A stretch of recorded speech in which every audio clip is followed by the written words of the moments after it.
Well, I'm very thrilled to have, for the third time on my channel, my guest, Colonel Douglas Macgregor, USA. He's the CEO of Our Country, Our Choice.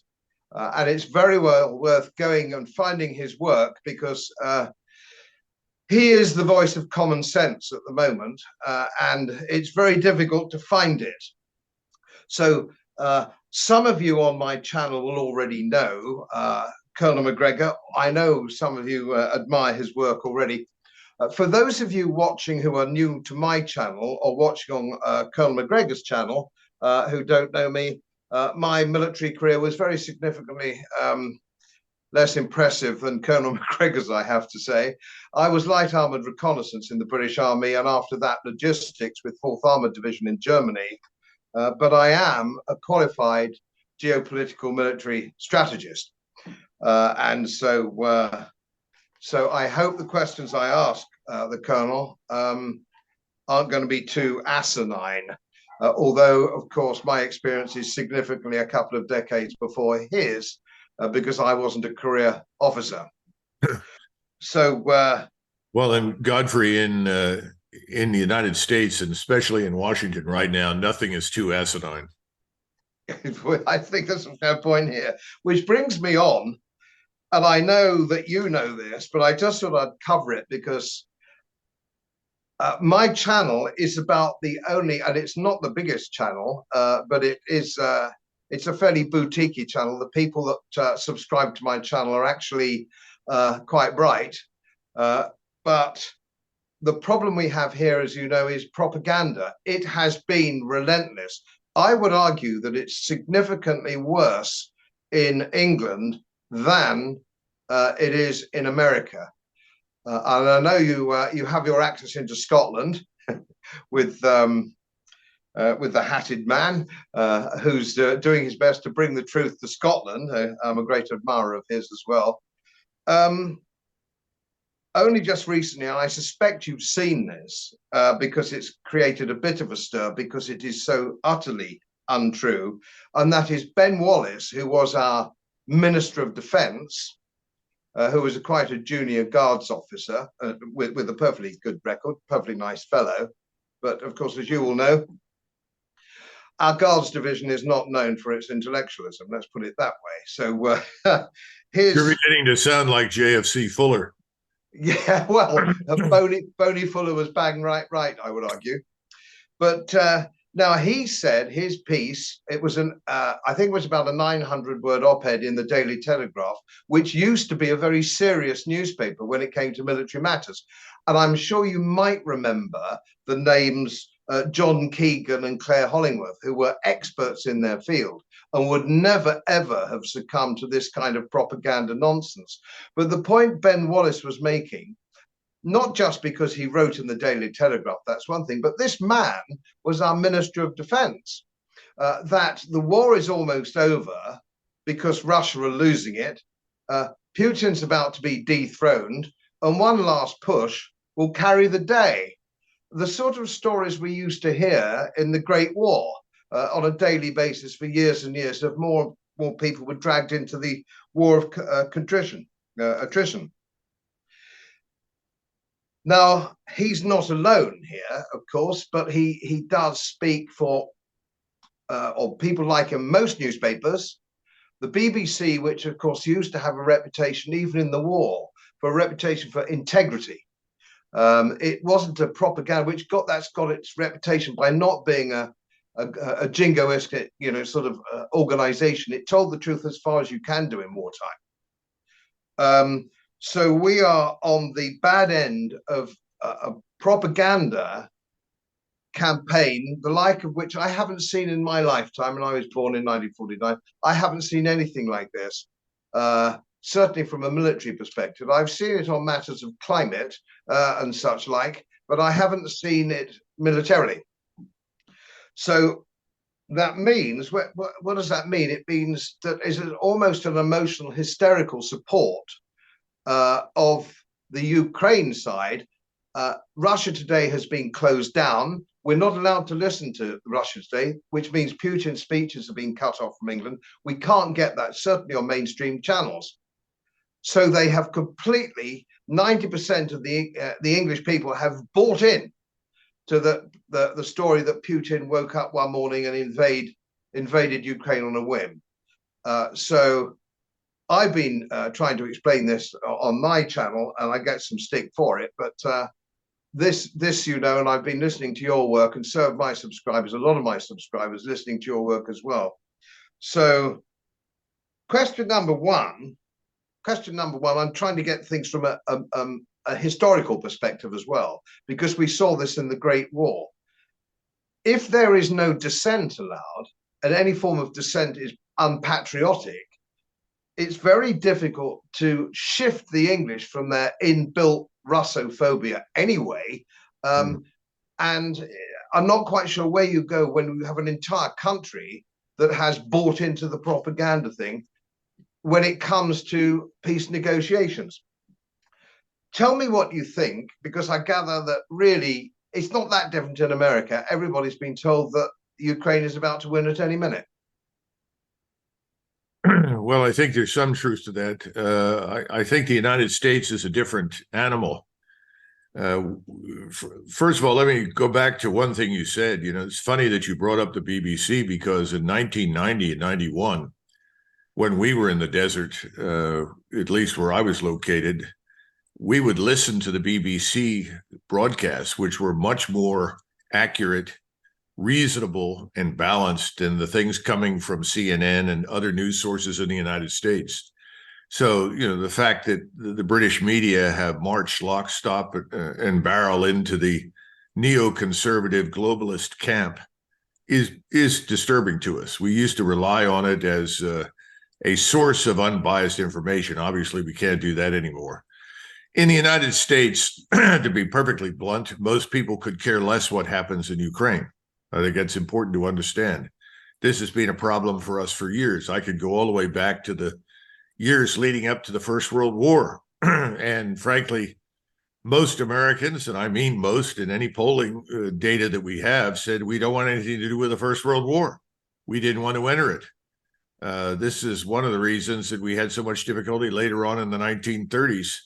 FDR had to trap us into World War II, or frankly, we wouldn't have normally entered that either. Korea was quickly ended, thank goodness, by President Eisenhower, because he understood the American people. And he knew that we had no interest in or appetite for another major war, least of all on the Korean Peninsula, in Manchuria and China. And he thought it was stupid. In fact, what he said at the time was, to someone who said we should just march in and finish off these communists, and he said, well, you know, at some point in the future, we'll want to do business with them again. So let's not act too hastily. And of course, he was a very wise man. Right now, just as Britain went hog wild, I would argue, against the Germans for all sorts of reasons that we don't have time to discuss, they've now gone overboard against Russia. It's very foolish, because Russia is not as it's being depicted in Great Britain. Is it a utopia by Anglo-Saxon standards? Probably not. But it's a much better and healthier society in many respects than our own. And no one cares to admit that. We have serious problems at home, and it's ultimately the problems at home in the United States that are going to bring our participation in this debacle in Ukraine to an end. I'd like to talk a little bit about the end, because it doesn't much matter in England, to be brutally frank. We don't have an army. We're not a military power. We haven't been a military power for years. We're very good on the touchline and shouting support for whatever team we decide to support, in an inverse ratio to our ability. Like most, of course, football supporters, we like to shout at the experts on the field, because we know we could probably do better. But the point is, of course, we're joined at the hip with the United States, and we have been for some time. And what we do have, of course, is, to a certain extent, we do have soft power. We have a certain amount of soft power, and which, sadly, in my view, we misuse. But here's my problem. If we have certainly an emotional Great Britain and a disinterested United States population, which are relatively easily manipulated by press, the establishment, the neocons, call it what you will. Obviously, this has got to come to an end at some stage, because I think I don't even bother to go down now talking about whether the Ukraine army is beaten or not, because that's a waste of time. Because sooner or later, you can't hide that. You can't hide that. But I tell you where I do have a concern, and I know you're an extremely keen published historian yourself. We had the problem in 1918, because although the Versailles settlement was less than generous, driven largely by the French, the actual armistice at the time, on the 11th of November in 1918, was relatively generous when we let the German army march back home, bearing arms with the bands playing, as it were, which gave rise to the lie, which was brought back 10 years later, that the German army wasn't actually beaten in the field. Now, that, of course, is absolute nonsense. The last 100 days beat the German army. The German army was there. The soldiers weren't coming back from leave, and so on and so forth. Now, that myth was used by Hitler to persuade people that the German army was stabbed in the back, and that there could be a renaissance in that particular situation another day. And Pershing, of course, said in 1918, when that armistice was negotiated, he said, if we're not careful, we'll be back here in 20 years. And of course, he was absolutely right. But most of that was Versailles, an unjust treaty. But one wouldn't want to be vindictive in any way, and it's not the British way, certainly, even if it's the French way. We tend to look upon war, generally speaking, as a game of rugger.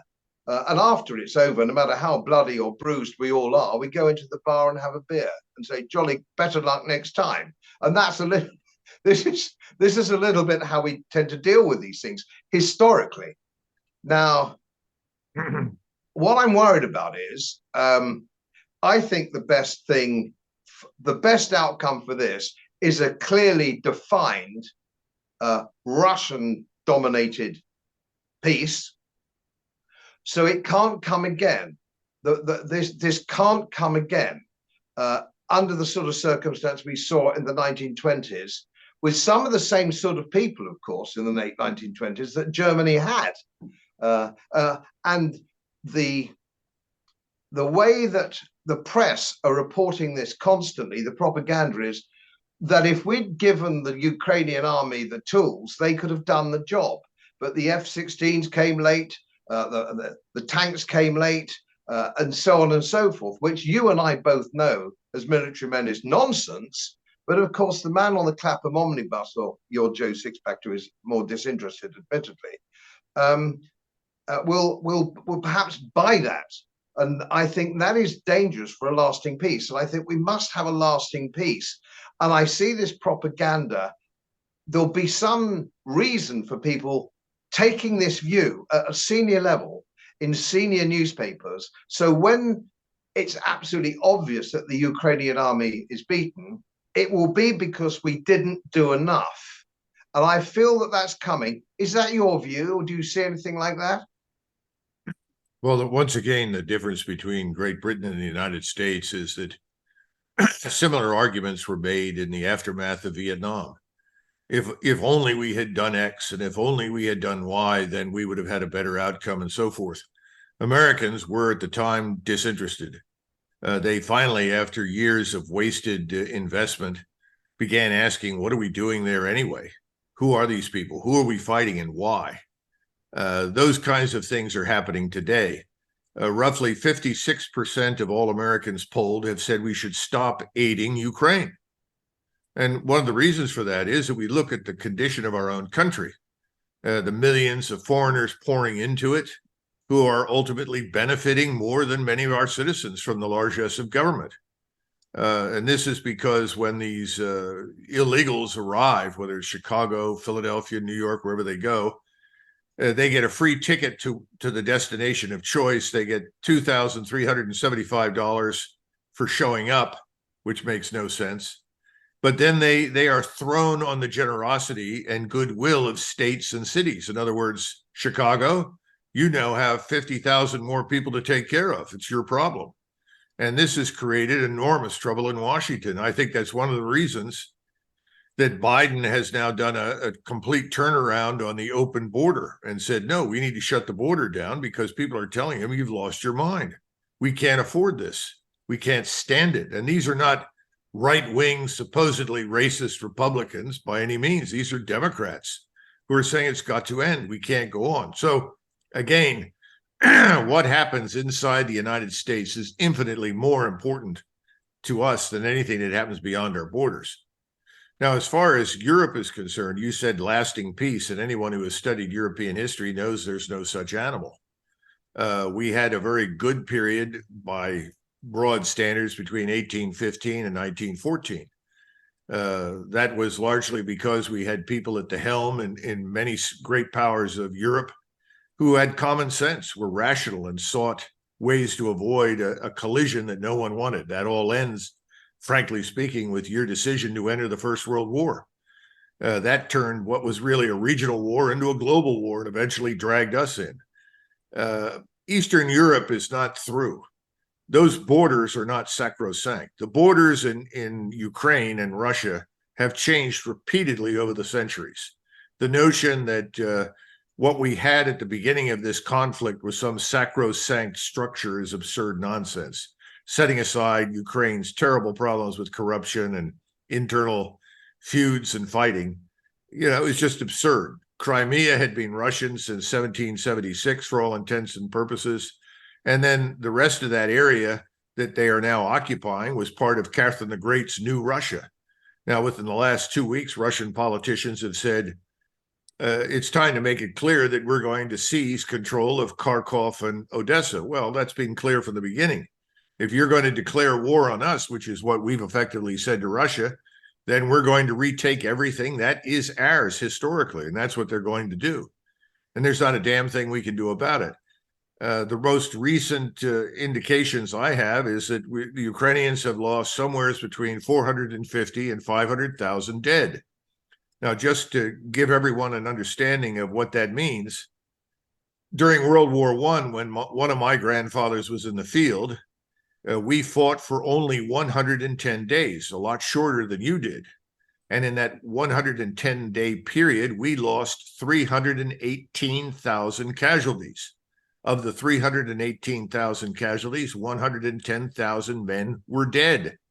That's in 110 days. Now, the Ukrainians have been fighting for less than 2 years, perhaps 19 months, 19, 20 months, and they've lost 500,000 dead.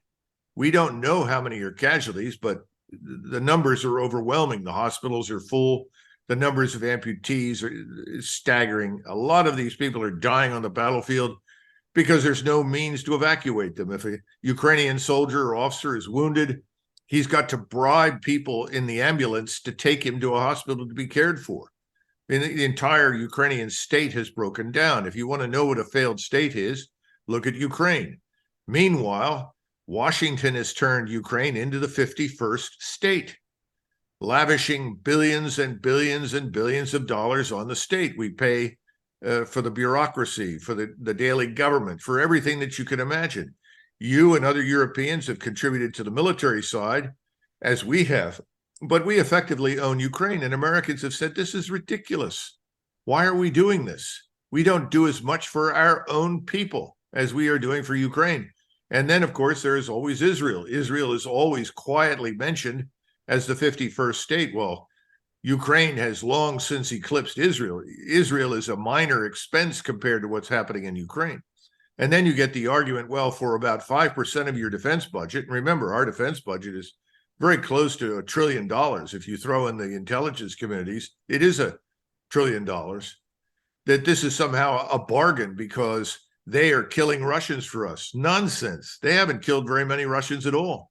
Russian losses are very low because the Russians have decided if you're stupid enough to attack us in our defenses, we'll annihilate you. And that's what they've been doing since really January of this year. Ukrainians are largely running out of manpower, which is why they're trying to convince the EU and other countries that have taken in Ukrainian refugees to send back men of military age because they've run out. The average age in the Ukrainian army is over 40 or under 21, under 18. This is ridiculous. The whole thing is over. The war is ending. However, we are sustaining it as long as possible with cash because we want to make it clear to people that this is real when it's not real. Ukraine is a fantasy. So what are the next steps? I've watched over the last few months as the Russians have added 300 kilometers of additional rail line into eastern Ukraine. I've watched the buildup of forces. They are now over 1 million men in the Russian army, and they're going to be even larger over the next few months. This is an unmistakable buildup that has serious consequences for the future of Ukraine. So I think we're going to see the Russians take the territory that we've mentioned, and then they're going to look for someone with common sense in Eastern Europe or Western Europe or Northern Europe to sit down and talk with them so that they can hammer out a solution, because what the Russians don't want, and this is very clear, they don't want to govern Western Ukraine. Western Ukraine really is different from Russia. And people that have studied it for centuries know that. It has a different heritage, different gene pool. They want nothing to do with it. But they cannot sit by and allow the West, led by the United States, to turn the future Ukraine into yet another platform for attack against Russia, which means that whatever state, rump state, if you will, emerges in Western Ukraine, it's got to be neutral. It can't be part of the alliance. Now, the last point is very important about the alliance, because I think the NATO alliance is crumbling. You have this facade of stability. It's not stable. The Germans are in terrible turmoil. They've now tried to kill some of their right of center politicians. I know it's popular for the neocons and the globalists to refer to the alternative for Germany as radical right. That's absurd. Anybody who's spending time with these people, they're just right of center at best. They are ultimately going to wield power in Berlin, and the stops are being pulled out to try and prevent that. It's not going to work. You have a similar phenomenon in France. At some point, that state is going to fundamentally change for the same reason that we will in the near future, and that's economics and finance. You have something you call gilts. I think we call them treasuries. I would urge everyone to look at the United States Treasury market. Look at the long-term Treasury bonds. The yields are now at 4.8%. Once they reach 5%, I'm reliably told by analysts, our entire financial system could implode. We cannot service the debt. We can't afford it. Remember, there's this old question, when did the British leave India? They left India when the debt to GDP ratio after World War II, thanks to Churchill's brilliant strategy, was 240%. The British left because they were broke. They destroyed themselves in the Second World War. I have to admit, I'm an old Corelli Barnett fan. My first concern, had I been British, would have been the preservation of British national power in the empire. And that critical point was lost. Britain bankrupted itself, and so people made the prudent decision in 1947 to evacuate India, along with most of the empire. The thing that had propped up Britain as a very prosperous world power was suddenly fire sailed out of existence overnight. I think something similar is going to happen to us.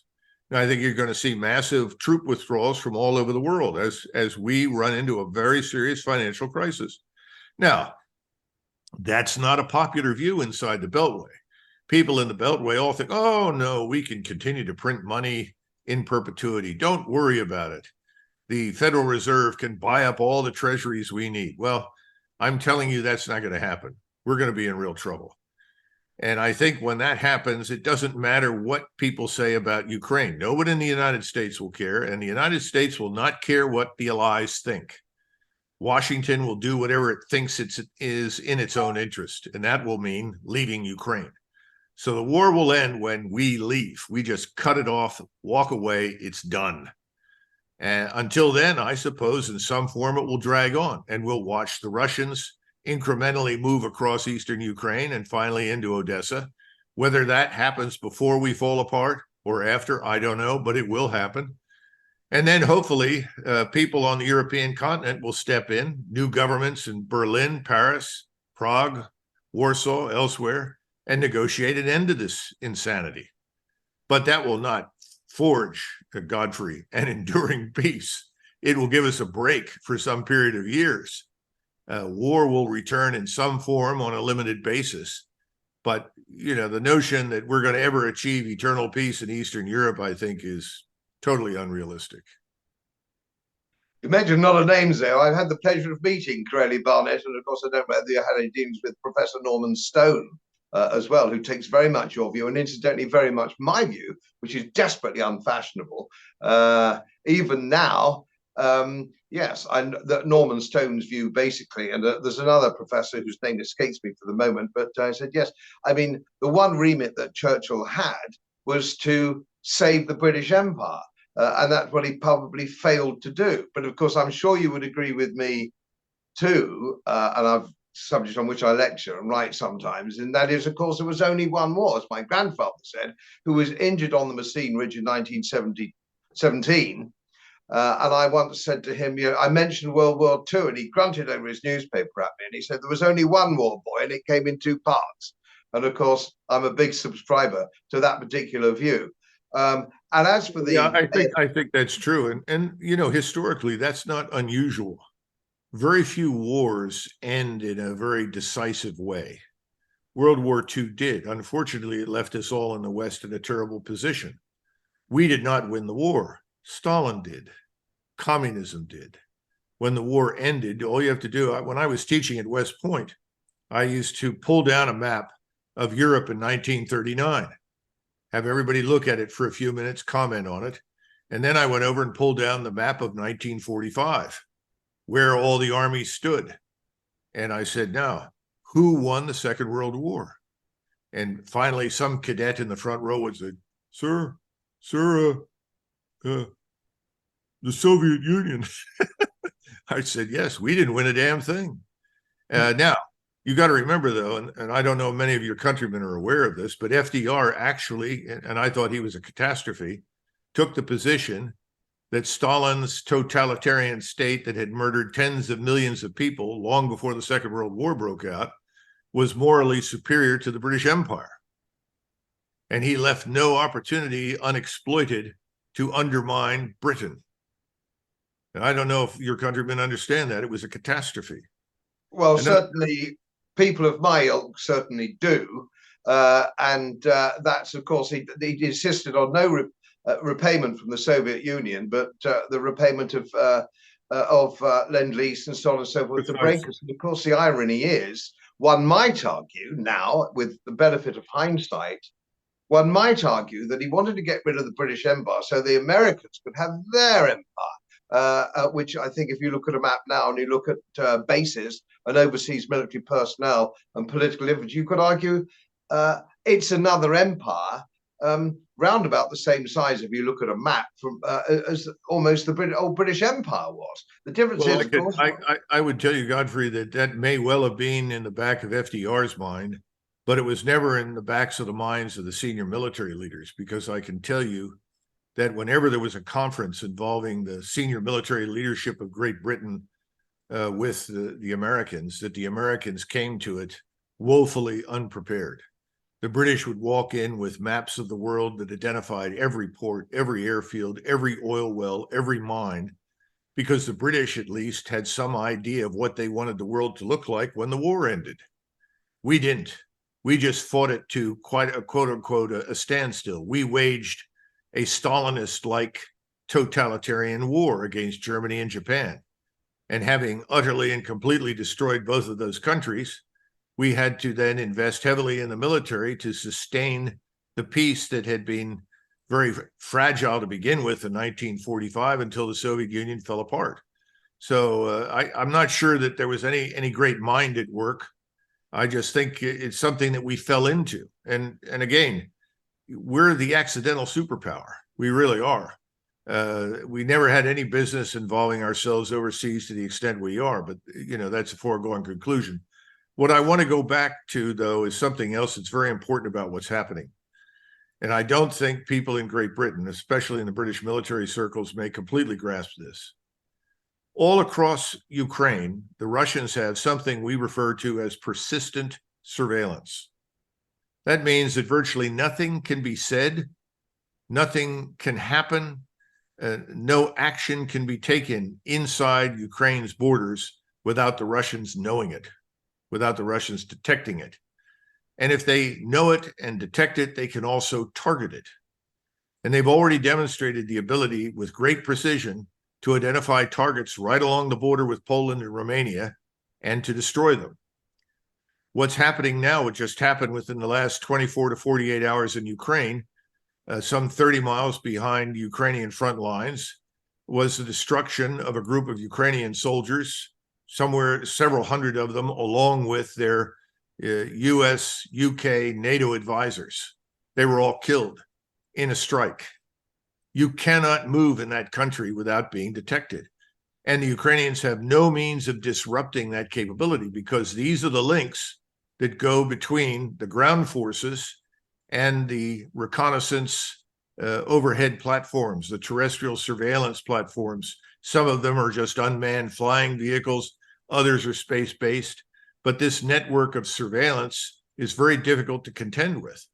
On top of that, the Russians have done something else that we in the West have never done well.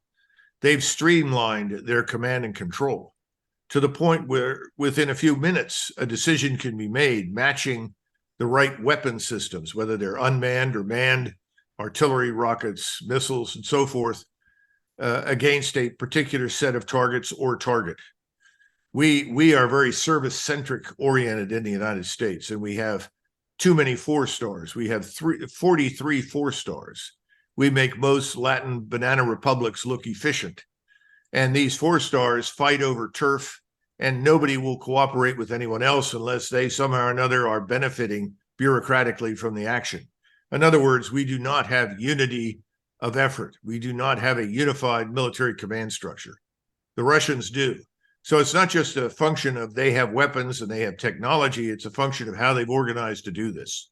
And that's what has really destroyed Ukraine. And we very foolishly have encouraged the Ukrainians for months to keep hurling themselves at these Russian defenses.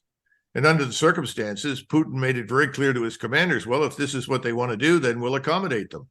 And we'll destroy every Ukrainian force that's thrown against us. And when we decide that we've destroyed enough, we can advance. And I think we've reached that stage now. And I also think that Moscow has figured out once and for all, we're not going to cut any deals of any kind with them. We're not showing up at the negotiations. And that's why I've tried to tell my European friends, Germans, Poles, Slovaks, Czechs, French, you've got to get involved. Unless you want this to be a war in perpetuity until you've got hundreds of thousands of Russian troops standing on Polish borders, then I suggest that you take the initiative, interject yourselves into this, because you're not going to get any action out of Washington. Washington knows that when it's tired or when they can't do it anymore, they can change the subject and walk away. That's what we did in Vietnam. One of the things I asked to a group of people I spoke to recently was, whatever happened to the global caliphate that presented an existential threat to America? And everybody starts to laugh. I said, exactly. Now, does that mean that there are no Islamist terrorists, no Islamist threat? Of course not. But it was never what it was reputed to be. And I think the situation today is that increasingly people are starting to talk about China. A friend of mine in the building, in the Pentagon, we call it the building, told me that they were getting daily reports on Ukrainian counterattacks until all the Ukrainians were dead. And then suddenly there were no more mentions of Ukrainian counterattacks, and instead we had these phony reports of aggressive Chinese action in the South China Sea. There was no aggressive action. Chinese haven't been aggressive about anything except making money. But this is the sort of thing that we do to get back to where we started this conversation. We change the conversation. We move it to something else. And then we act as though whatever happened, well, we did the best we could, and, it's not our fault. Just picking up, you mentioned the German, the German political pressure on this, which I think is going to be key in the long run, because Germany is still such a powerful organization. If it changes, if they get that political movement with the AfD, and I've met these people, it's quite funny, this extreme right business, you know, I've met quite a lot of them. They are led by the old German aristocracy. It's quite, you couldn't find a less right-wing bunch. They are conservative with a small c, and very significantly so. So that's, of course, absolute nonsense, and they are growing. And of course, we're not allowed to see anything on our television of the demonstrations, the anti-NATO demonstrations, which are going on in Germany and Italy and various places. All this is hidden. All this is hidden. So yeah, I take your point entirely, and I'm conscious of your time. I just wanted to ask you another couple of points on this. It's from a military perspective, if you will. I've been poring over a map of Ukraine this afternoon to make sure that I didn't miss out on asking you anything that I think is important. I would suggest to you, looking at the map, they have to take Odessa. It's a key. It's absolutely a key. I don't think they can really leave that in a neutral state. Would you have a view? Oh, yeah, I agree with you completely. If you're sitting in Moscow, you're not going to allow Odessa to be independent of Russia. You have to have control of that place for a whole range of reasons. We haven't even begun to talk about the oil and gas deposits. Right now in eastern Ukraine, where the majority of Russian troops are sitting, waiting to be unleashed. They've got about 350,000 in reserve ready to attack. That area is sitting on top of what many people think is the largest natural gas field in the entire region. That includes a gas field larger than what you have off the coast of Norway in the North Sea. Then you have the gas field that is underneath the Black Sea. Oil and gas aplenty. There are other mineral deposits and other mining things. So, no, listen, I think it's absolutely true. You know, the funny thing is, Zelensky was asked, well, you know, why not just let the Donetsk and Luhansk provinces in the east that are Russian anyway, they want to be part of Russia, let them become part of Russia. And he said that would be like giving ourselves cancer. We'll be overwhelmed. We'll never recover. We can't allow a single inch. And then he admitted that they were sitting partially on on top of these oil and gas fields. I think that's a foregone conclusion. Again, there's no rush to take Odessa. I think Kharkov will fall long before that. And again, I think you'll see the Russians probably encircle Kharkov and sit and invite the Ukrainians to attack them, because that's very easy for them to do. And then the Ukrainians can be targeted and destroyed. But eventually they will go up to Zaporizhia. From Zaporizhia south, they will cross the river, and the Russians will occupy Odessa. And again, Odessa is originally a Russian city. It was never part of Ukraine. If you go back through the historical maps, if they mean anything, Ukraine starts much further north from the Black Sea. The area that we're talking about along the Black Sea was historically Mongolian and Tartar. And before that, I suppose you could say Scythians lived there or somebody else. But the bottom line is that it was never really part of Ukraine. And that's the area that Catherine the Great chose because it was very lightly populated. And she called it New Russia. And that's what the Russians continually talk about. And they're not wrong. So I think, yes, Odessa is without question going to be in Russian hands in the near future. And Kharkov, of course, would be on their flank. That has to come under Russian command as well. So we're so totally in agreement then. One final thing that actually, to be honest, as a strategist myself, when you look at a map, you don't need the brains of an archbishop to work all this out, really, do you?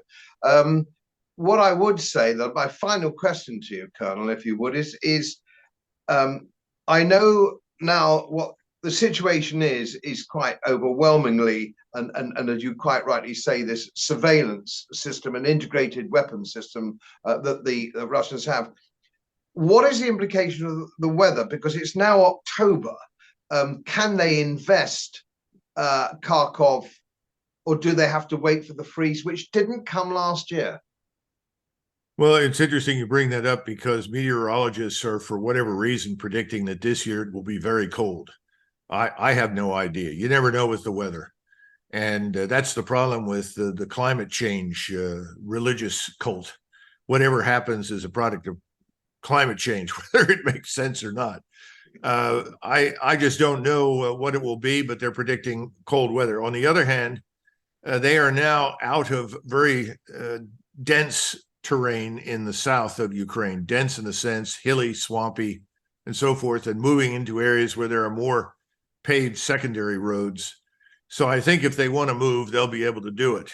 And I think they can go further faster now because, frankly, there won't be much out there to oppose them. We'll have to see. Again, you know, I've been told repeatedly that whatever the Russian generals are told to do, they're going to do it, regardless of the difficulty involved. And that's what happened at the beginning of this thing. Here was this very remarkably small Russian force that had been designed for homeland defense. And suddenly by April, May, June, they realized they were up against a full-fledged war, and they had to dramatically expand it, modernize it, reorganize it. They've done it. And that force now is probably the most lethal ground force that we've seen in Europe since the early 1980s. And that's our great achievement. We've turned Russia into the very thing that we said we were trying to prevent. Very stupid. Unbelievable. Unbelievable. Anyway, time is up. And I'd like to thank you again for helping me try and get the truth to England, which is, frankly, in the past year or so, I've lost quite a lot of friends. It's totally emotional. You know, people start waving their arms and gnashing their teeth and spitting. They get themselves into a heat state. These people had never heard of the Ukraine 3 years ago or 2 years ago. And it's amazing what propaganda can actually do. And I'm disappointed that, you know, free-born Englishmen would actually buy this kind of rubbish. But, you know, what can I say? Well, it's just unfortunate that Prime Minister Sunak is unwilling to provide them all with tickets to Ukraine, to equip them, outfit them, and fly them over and let them contribute to the glorious fight and see how long that lasts. And you were talking about the British military. You know, the British Army was always, it was never very large, but it was usually pretty good in terms of especially the soldiering. Officer Corps, that's a mixed review, as JFC Fuller pointed out. But the British armies themselves fought well. Today's British Army, I would argue, is far too small. And there's been far too much emphasis on reliving the glory days of the Royal Navy. So I hope you will reconsider that in the future. Building aircraft carriers was really a huge, huge mistake. And the Air Force is a shadow of its former self. Need to invest very heavily in air defense capabilities and a different kind of Air Force. Perhaps the good news is that since you're at such a low level of capability, you can build a much better force now if someone takes over with some common sense than you would have otherwise had. That has happened before. That happened to the Germans after World War I. It happened with the Soviets. You know, Lenin reduced the 5 million man so-called Red Army after the Civil War down to 600,000 troops. The Germans reduced what they had down to roughly 100,000. And that was very beneficial for those countries. They actually benefited from those dramatic reductions. They built newer, better forces.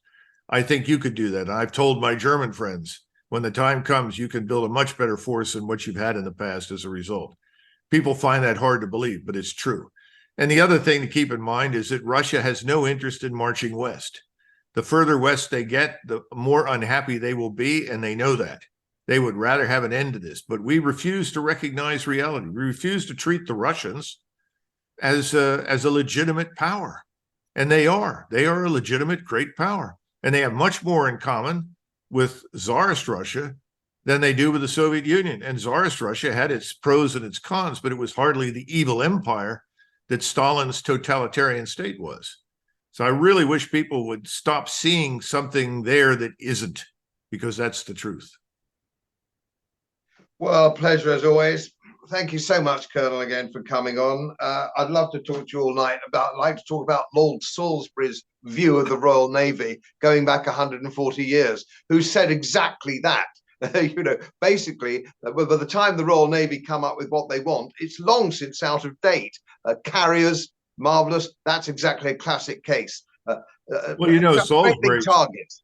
Salisbury was really a very smart man. And the thing I liked best about him was that he kept telling colleagues the worst mistake in politics is clinging on to the carcass of a dead policy. Well, we in the West are clinging to the carcass of a very, very, very dead policy in Eastern Europe. Thank you so much. All my people watching, my subscribers, if you want more, and I'm sure you do, of Colonel Macgregor, you can find him on my website. Of course, he's got lots and lots of links, and I'll put you in touch. And I recommend his books, or two of which I've read. I think there's one I haven't read anyway. Anyway, thank you again, and have a great weekend. Same to you and everyone in England. Bye-bye. Thank you so much.